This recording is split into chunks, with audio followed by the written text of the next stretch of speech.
Hello hello, j'espère que tout va bien. Retour à une programmation standard sur la chaîne. Après un mois de reconnexion, on retrouve nos vidéos uniquement, c'est déjà pas mal, une fois par semaine le lundi à 18h. Et l'automne elle s'est installée depuis la fin de reconnexion. Et donc aujourd'hui j'avais envie de vous proposer un petit yoga pour les jours de pluie. Vous savez, ces jours où vous vous levez, il fait encore nuit.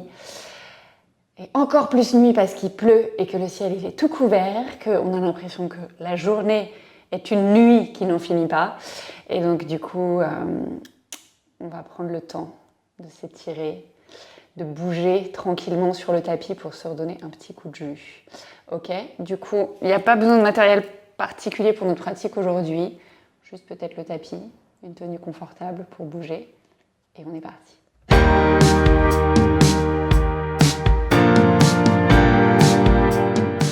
Et du coup, vu qu'il n'y a pas trop de jus, on va commencer allongé complètement sur le tapis. Donc prenez le temps de vous déposer complètement sur le tapis, de relâcher les pieds peut-être écartés à la largeur d'ailleurs du tapis. Les bras peuvent venir le long du corps ou ailleurs. Hein. Vraiment, prenez l'espace dont vous avez besoin pour arriver tranquillement dans la pratique. Et puis je vais vous inviter à passer les bras par-dessus la tête. On va venir s'étirer un peu comme si on se réveillait. On va flexer les pieds. Et étirer les bras, peut-être vous pouvez même entrelacer les doigts pour vous étirer un peu plus vers l'arrière. Prendre une grande inspiration ici. Et à l'expire, on vient tout relâcher. Et tout doucement, on va venir ramener un genou, puis l'autre à la poitrine. On serre les genoux vers soi, on vient rouler un petit peu d'un côté et de l'autre. On masse tranquillement le bas du dos. Puis vous allez garder le genou droit vers vous. Venir déposer le pied gauche sur le tapis. Le genou, du coup, est toujours plié. On va venir allonger la jambe droite vers le ciel, peut-être attraper l'arrière de la cuisse droite. Pour d'autres personnes, peut-être vous attraperez un peu plus haut. On est tranquille, début de pratique. On va venir faire des tours avec la cheville droite dans un sens. Puis on change de sens. Et puis ici, pied pointé, pied flex entre les deux. Vous voyez ce qui se passe. On va chercher à étirer un petit peu l'arrière de cette jambe droite. Donc éventuellement, vous pouvez déplacer vos mains sur l'arrière de la jambe. Et peut-être aussi allonger la jambe gauche sur le tapis et voir ce qui se passe ici. On prend une grande inspiration par le nez. Une longue expiration et tout doucement, on vient replier le genou droit. On ramène le genou gauche à la poitrine. À nouveau, on peut rouler un petit peu d'un côté et de l'autre. Tranquille, tranquille. Et puis, on va venir déposer le pied droit sur le tapis. On allonge la jambe gauche vers le plafond. Pareil, on peut entrelacer les 10 doigts derrière cette jambe gauche quelque part. Et d'ailleurs, tiens, si on changeait le croisement des doigts, si on entrelace les 10 doigts. Et puis, on vient tourner la cheville gauche dans un sens. Puis, on change de sens. Et puis, à nouveau, pied flex, pied pointé ou un peu entre les deux. On vient éprouver l'étirement sur l'arrière de cette jambe gauche. Et peut-être allonger la jambe droite et voir ce qui se passe ici. On a une grande inspire là. Et sur l'expire, tout doucement, on vient relâcher ici. Ramenez les deux genoux vers vous. On va croiser la cheville droite au-dessus du genou gauche. Si c'est OK, on peut attraper l'extérieur des pieds. Si jamais ce n'était pas OK, on peut attraper aussi juste les tibias. La dernière option, si c'est pas OK, ce qu'on va faire là, ce sera de trouver le chemin qui vous convient le mieux. On va aller vers une posture assise. Et ce que je vous propose, moi, c'est de venir rouler plusieurs fois sur la colonne. Si c'est absolument pas envisageable, on roule sur un côté et on vient s'asseoir. Okay, donc, voyez ce qui vous semble le plus judicieux pour arriver tranquillement dans une posture assise sur le tapis. Si vous aviez croisé un tibia devant l'autre, du coup, vous êtes déjà en posture du tailleur avec un tibia devant l'autre. Du coup, le tibia droit devant le tibia gauche. Si c'est pas ça, peut-être on peut s'arranger pour venir prendre cette variation-là. Et on va inspirer, monter les bras vers le ciel, entrelacer les 10 doigts, paume de main vers le plafond. On vient s'étirer ici. On vient se pencher d'un côté, puis de l'autre. Encore une fois, chaque côté. Et puis on revient au centre et on relâche les bouts des doigts vers le sol. Et on va venir s'installer vers un 4 pattes. Les genoux écartés à la largeur du bassin. Les mains peut-être un peu en avant des épaules, les doigts suffisamment écartés pour avoir une bonne prise sur le tapis. On va venir inspirer, creuser le dos. À l'expire, on arrondit le dos, on relâche la tête. On inspire, on vient dans un dos neutre, on crochette les orteils et à l'expire, chien, tête en bas. On prend tout son temps pour s'installer dans ce tout premier chien, tête en bas. Donc s'il y a besoin d'ajuster sa posture, on y va. Et puis on va inspirer, monter sur demi-pointe. Et à l'expire, on relâche les talons plus ou moins vers le sol. On peut garder les genoux pliés, les talons qui ne touchent pas le sol. Mais l'idée, c'est quand on vient sur demi-pointe, on essaye d'allonger les jambes, de monter le bassin vers le ciel et vraiment de monter les talons. Et sur l'expire, de redescendre les talons, mais pas forcément sur le tapis. Et les jambes n'ont pas besoin de se tendre non plus. Et on fait ça une dernière fois. On inspire, on monte sur demi-pointe. Et on expire, on redescend. Inspirez, levez la jambe droite vers le ciel. À l'expire, on va venir déposer le pied droit entre les mains. On relâche le genou gauche au sol, le coup de pied gauche au sol. Et on va ramener la main droite à l'intérieur du pied droit. Venir prendre une posture du lézard ici. Comme toutes les postures du lézard, on peut rester sur les mains. Si, contrairement au reste du monde, quand il pleut, vous avez de l'énergie, on peut venir décoller le genou gauche. Si c'est pas ok, il reste au sol. Pour certaines personnes, peut-être que cette posture du lézard, elle va venir se préparer avec les avant-bras sur le tapis. On peut mettre un petit peu de mouvement pour observer aussi ce qui se passe dans les hanches quand on est dans cette posture. Vraiment, prenez ce qui est ok pour vous pour arriver tranquillement dans cette posture du lézard et ressentir ce qui se passe dans votre corps, dans la variation que vous avez choisie. Et puis, si vous étiez sur les avant-bras, on va revenir sur les mains. On va ramener le genou droit à côté du genou gauche. Du coup, on est dans une planche sur les genoux. On inspire ici dans sa planche et à l'expire, on plie les coudes. On descend complètement à plat ventre. On pointe les pieds. Pour le cobra, au choix, vous pouvez garder les mains sur le tapis, un cobra un peu traditionnel.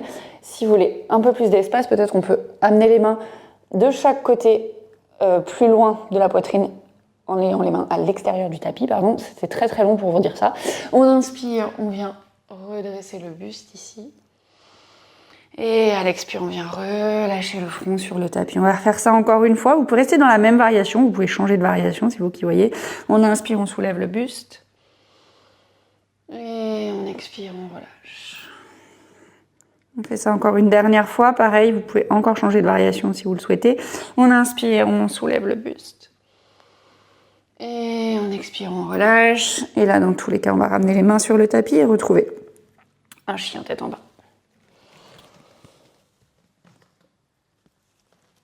Inspirez, levez la jambe gauche vers le ciel. À l'expire, on vient ramener le pied gauche entre les mains. On dépose le genou droit au sol, le coup de pied droit au sol. Et là, pareil, main gauche à l'intérieur du pied gauche, le pied gauche qui voyage vers le côté gauche du tapis. On s'installe dans son lézard. C'est peut-être pas le même de ce côté-là, donc on prend le temps de voir ce qui est ok. Si on veut soulever le genou droit, si au contraire, on préfère... Enfin, on peut même combiner les deux, en vrai. Descendre les avant-bras sur le tapis, mettre du mouvement ou pas... Voyez ce qui se passe de ce côté-là dans ce lézard. Qu'est-ce que vous prenez comme option? Qu'est-ce qui vous semble le plus judicieux pour votre corps là tout de suite maintenant? Et puis on va venir les deux mains sur le tapis. On va crocheter les orteils du pied droit, décoller le genou droit et on va ramener le pied droit à l'extérieur de la main droite. Ici, au choix, on peut descendre directement en Malasana en gardant les talons sur le tapis. Si c'est pas ok, on soulève les talons, on vient dans une posture de mini grenouille. L'idée étant de continuer à explorer les sensations dans les hanches dans cette pratique. Et puis on va venir dans une flexion vers l'avant, à l'avant du tapis. Donc déposer les pieds sur le tapis, monter les fesses vers le plafond. On peut ramener les pieds écartés à la largeur du bassin. On va relâcher la tête, relâcher le dos, on n'hésite pas à plier les genoux s'il y a besoin. On peut attraper les coudes opposés. Et un peu comme un pendule, on vient se balancer d'un côté, de l'autre. On relâche complètement le dos, complètement la tête. Et puis on revient au centre. On va ramener les mains sur les cuisses, les coudes le long du corps. On inspire, on presse dans les mains. On redresse le buste à moitié, on allonge le dos, la nuque dans le prolongement du dos. Et on expire, on plonge. On fait ça encore une fois. À nouveau, les mains sur les cuisses, les coudes le long du buste. On inspire, on se redresse à moitié, demi-flexion avant. Et on expire, on vient plonger sur les jambes. Ici, on va envoyer le pied gauche loin derrière. On va déposer le genou gauche au sol, le coup de pied gauche au sol. Et sur l'inspire, on va monter les deux bras vers le ciel. On va venir dans une fente basse ici. Et on va crocheter les pouces. Et imaginer qu'on voudrait écarter les mains l'une de l'autre en gardant les pouces crochetés ici. On a une grande inspire. Et à l'expire, on vient relâcher les mains sur le tapis. On crochette les orteils du pied gauche. On décolle le genou gauche. Et on expire pour ramener le pied gauche côté du pied droit. À nouveau, demi-flexion avant. On peut rester avec l'option main sur les cuisses. Si c'est OK, on peut ramener les mains sur les tibias. On inspire, demi-flexion avant. Et on expire, flexion avant. On fait ça encore une fois. Main sur les cuisses ou sur les tibias. On inspire, demi-flexion avant. Et on expire, flexion avant. Cette fois-ci, les mains sur le tapis, le pied droit qui part loin derrière. Genou droit au sol, coup de pied droit au sol. On inspire dans une fente basse et cette fois-ci, on change le croisement des pouces. Et à nouveau, on imagine qu'on monte les bras vers le ciel, mais en même temps qu'on cherche à écarter les mains l'une de l'autre en gardant les pouces croisés. Et sur une expiration, on vient relâcher les mains sur le tapis. Cette fois-ci, on va ramener le genou gauche à côté du genou droit. On revient dans une planche, donc on recule un petit peu les genoux s'il y a besoin. On inspire ici, à l'expire, on plie les coudes, on descend complètement à plat ventre. On pointe les pieds, à nouveau on a nos cobras, donc toutes les options. Les mains sur le tapis, les mains écartées. Voyez ce qui est le mieux pour vous. Moi je vais reprendre les mains écartées. On inspire, on soulève le buste. Et on expire, on vient relâcher le front sur le tapis. On fait ça encore 2 fois. Vous pouvez changer d'option à chaque fois, hein.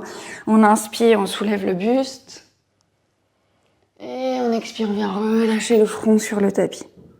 On fait ça une dernière fois. On inspire, on soulève le buste. Et en expirant, on relâche le front sur le tapis. Ici, on va venir dans une posture du sphinx. Du coup, on va ramener les avant-bras sur le tapis, écarter à peu près largeur des épaules, les coudes peut-être légèrement en avant des épaules, les paumes de main sur le sol. On vient se redresser ici, on regarde vers l'avant. Et puis tout doucement, on va relâcher le menton vers la poitrine et balancer la tête vers la droite. Puis on revient menton vers la poitrine et on balance la tête vers la gauche. Encore une fois de chaque côté, menton, poitrine, on balance la tête vers la droite. Menton, poitrine, on balance la tête vers la gauche. On revient au centre, menton, poitrine, et on redresse la tête. À nouveau, on regarde vers l'avant. Peut-être on represse un peu plus dans les coudes pour redresser le buste. Et ici, on va regarder vers la droite, voire peut-être au-delà de l'épaule droite derrière. Et puis on revient au centre. Et on regarde vers la gauche, voire au-delà de l'épaule gauche derrière. On revient au centre et on vient ouvrir les coudes de chaque côté. On va déposer une main l'une au-dessus de l'autre. On va venir faire la posture du crocodile. Donc pour ça, on relâche le front sur le tapis. On ramène les gros orteils ensemble. Du coup, les talons se relâchent de chaque côté. Et on va prendre 3 respirations du crocodile. Donc l'inspire pour gonfler le ventre comme si on voulait repousser le tapis. Et à l'expire, on relâche le ventre. Et on fait ça encore 2 fois. On inspire, on gonfle le ventre, on pousse le tapis avec le ventre. Et on expire, on relâche. Une dernière fois comme ça, on inspire, on presse le ventre dans le tapis. Et on expire, on relâche. Ramenez les mains au niveau de la poitrine ici. Venez crocheter les orteils. On va reprendre un dernier chien tête en bas. Pour notre pratique aujourd'hui, on repousse le sol avec les mains. Et on va à nouveau inspirer, monter sur demi-pointe. Expirer, redescendre. Encore 2 fois, on inspire, demi-pointe. On expire, on relâche. Dernière fois, on inspire, demi-pointe. On expire, on relâche et on ramène les genoux sur le tapis. On décrochette les orteils. On peut ramener les gros orteils ensemble, écarter les genoux à la largeur du tapis, relâcher le front vers le sol.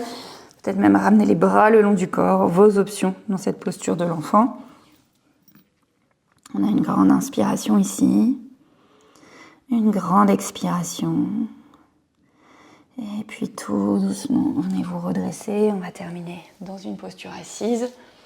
Donc prenez le temps de venir vous asseoir, quelle que soit la version de la posture assise. Ramenez les mains en prière à la poitrine, pouce contre le sternum. Baissez le front vers les mains en signe de gratitude. Ramenez un grand sourire sur votre visage pour vous remercier de votre présence, de votre pratique et d'avoir pris ce temps pour vous aujourd'hui.